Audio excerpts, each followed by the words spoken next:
தரணி வாழ் தமிழர்களின் இதய ஒலி தமிழன் 24.com. சிறைக்குள்ளும் மோசமான புங்குடுதீவு வித்யா கொலை கைது, துஷ்பிரயோக முயற்சி. சட்டவிரோதமாக எரிபொருள் சேமிப்பு, ஒரு மாதத்தில் 31 பேர் கைது. லிட்ரோ மற்றும் லாப்ஸ் எரிவாயுவின் விலைகளில் மாற்றம். கொத்து ஃப்ரைட் ரைஸ் பிரியர்களுக்கு பேரிடி, இன்று நள்ளிரவு முதல் விலை அதிகரிப்பு. 3 பிள்ளைகளின் தந்தையால் 10 வயது சிறுமி துஷ்பிரயோகம். தொலைபேசி அழைப்பிற்கு பதிலளிக்க முயன்ற 23 வயது இளைஞனுக்கு நேர்ந்த கதி.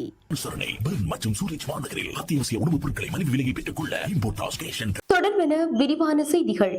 யாழ்ப்பாணம் புங்குடுதீவு மாணவி சிவலோகநாதன் வித்யா பாலியல் வல்லுறவுக்கு உட்படுத்தப்பட்டு படுகொலை செய்யப்பட்ட வழக்கில் மரண தண்டனை விதிக்கப்பட்டு சிறை தண்டனை அனுபவித்து வரும் கைதி ஒருவர் பெண் மருத்துவர் ஒருவரை துஷ்பிரயோகம் செய்ய முயன்றதாக போலீசார் தெரிவித்துள்ளனர். பல்லேகலை தும்பரை சிறைச்சாலையில் தடுத்து வைக்கப்பட்டுள்ள இந்த கைதிக்கு சிகிச்சை அளிப்பதற்காக சிறைச்சாலை மருத்துவமனைக்கு பெண் மருத்துவர் ஒருவர் சென்றுள்ளார். இதன்போது அவரை பரிசோதனை செய்து கொண்டிருந்த வேளையில் குறித்த கைதி திடீரென மருத்துவரை துஷ்பிரயோகம் செய்ய முயற்சித்துள்ளார். சம்பவம் நடந்தவுடனே அங்கிருந்த சிறைச்சாலை பாதுகாப்பு உத்தியோகத்தர்களும் மருத்துவமனை ஊழியர்களும் உடனடியாக செயற்பட்டு கைதியை கட்டுப்படுத்தினர். இதனால் பெண் மருத்துவர் எவ்வித ஆபத்துமின்றி பாதுகாக்கப்பட்டார்.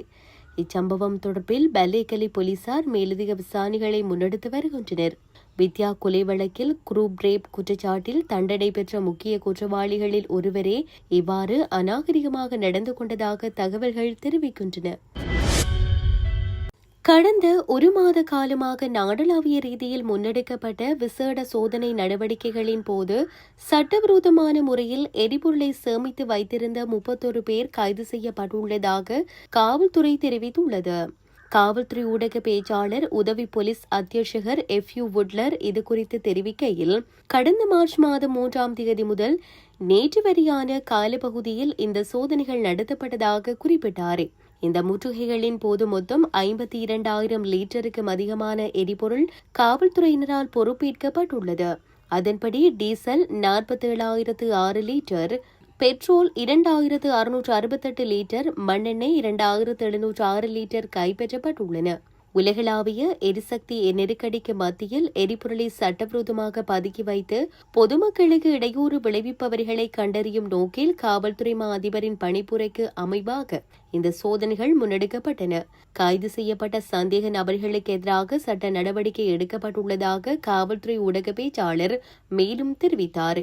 இவ்வாறான சட்டவிரோத செயல்களில் ஈடுபடுவோரை கண்டறிய தொடர்ந்தும் விசேட சோதனை நடவடிக்கைகள் முன்னெடுக்கப்படும் என எச்சரிக்கப்பட்டுள்ளது. மத்திய கிழக்கு போரினால் சர்வதேச சந்தையில் LP வாயுவின் விலை சடதியாக அதிகரித்துள்ள நிலையில் நாட்டில் சமையல் எரிவாயு கொள்கலன்களை விநியோகிக்கும் லிட்ரோ மற்றும் லாப்ஸ் நிறுவனங்கள் தமது விலை திருத்தத்தை நேற்றிரவு அறிவித்தன. அதன்படி நேற்று நள்ளிரவு முதல் எரிவாயு விலை திருத்தம் அமலுக்கு வரும் வகையில் அதிகரிக்கப்பட்டுள்ளது. அதற்கமைய 12.5 கிலோகிராம் நிறையுடைய லிட்ரோ சமையல் எரிவாயு கொள்கலனின் விலை 775 ரூபாயினால் அதிகரிக்கப்பட்டு 4,765 ரூபாய்க்கு விற்பனை செய்யப்படுகிறது. அத்துடன் 5 கிலோகிராம் எரிவாயு கொள்கலன் 308 ரூபாவினால் அதிகரிக்கப்பட்டுள்ளது. அதன்படி அதன் புதிய விலை 1,910 ரூபாயாக அறிவிக்கப்பட்டுள்ளது. இதனிடையே 2.3 கிலோகிராம் லிட்ரோ சமையல் எரிவாயு கொள்கலனின் விலை 140 ரூபாவினால் அதிகரிக்கப்பட்டு 890 ரூபாவாக விலை நிர்ணயிக்கப்பட்டுள்ளது. தமிழ் சிங்கள புதுவருடம் மற்றும் வாழ்க்கை செலவு அதிகரித்துள்ளதை கருத்தில் கொண்டு இயலுமானவரை குறைந்தபட்ச விலை அதிகரிப்பை மேற்கொண்டதாக லிட்ரோ நிறுவனம் விடுத்துள்ள அறிக்கையில் குறிப்பிடப்பட்டுள்ளது. இதேவேளை லாப்ஸ் நிறுவனமும் எரிவாயு கொள்கலனுக்கான விலையை அதிகரித்துள்ளது. அதன்படி 12.5 கிலோகிராம் எரிவாயு கொள்கலன் 1,070 ரூபாவினால் அதிகரிக்கப்பட்டுள்ளது. அதற்கமைய 12.5 கிலோகிராம் லாப்ஸ் எரிவாயு கொள்கலன் 5,700 ரூபாய்க்கு விற்பனை செய்யப்படுகிறது. 5 கிலோகிராம் லாப்ஸ் எரிவாயு கொள்கலன் 418 ரூபாவால் அதிகரிக்கப்பட்டுள்ளது.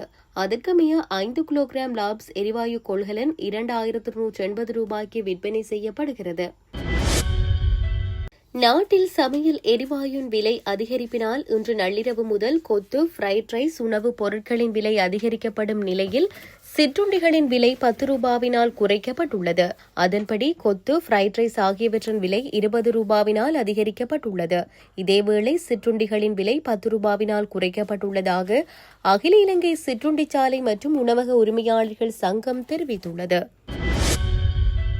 தனமல்வில பகுதியில் 10 வயது சிறுமியை துஷ்பிரயோகத்திற்கு உட்படுத்திய சந்தேக நபரை இந்த மாதம் 9ஆம் திகதி வரை விளக்கமறியலில் வைக்குமாறு வெள்ளவாய நீதவான் நீதிமன்றம் கடந்த சனிக்கிழமையன்று உத்தரவிட்டது. விளக்கமறியலில் வைக்கப்பட்டுள்ளவர் குடாவுயா பலஹருவ வீதியைச் சேர்ந்த 49 வயதுடைய 3 பிள்ளைகளின் தந்தை ஆவார். பாதிக்கப்பட்ட சிறுமியின் பெற்றோர்கள் தனமல்வில தலைமையக போலீசில் அளித்த புகாரின் அடிப்படையில் சந்தேக நபர் கைது செய்யப்பட்டு நீதிமன்றத்தில் ஆஜர்படுத்தப்பட்டார். சந்தேக நபர் அப்பகுதியில் சட்டவிரோத போதைப்பொருள் விவகாரங்களுடன் தொடர்புடையவர் என தெரியவந்துள்ளது. பாதிக்கப்பட்ட சிறுமி மருத்துவ பரிசோதனைகளுக்காக ஹம்மாந்தோட்டை பொது வைத்தியசாலையில் அனுமதிக்கப்பட்டுள்ளார். தனமல்வில தலைமையக பிரதான போலீஸ் பரிசோதகர் டிஎம்பி பண்டாரவின் அறிவுறுத்தலின் பேரில் தனமல்வில போலீஸ் நிலைய சிறுவர் மற்றும் மகளிர் பிரிவின் அதிகாரிகள் மேலதிக விசாரணைகளை மேற்கொண்டு வருகின்றனர். பொலிநறுவை மகியங்கனை வீதியின் 41வது மைல் கல்லுக்கு அருகில் இடம்பெற்ற மோட்டார் சைக்கிள் விபத்தில் இளைஞர் ஒருவர் உயிரிழந்துள்ளார்.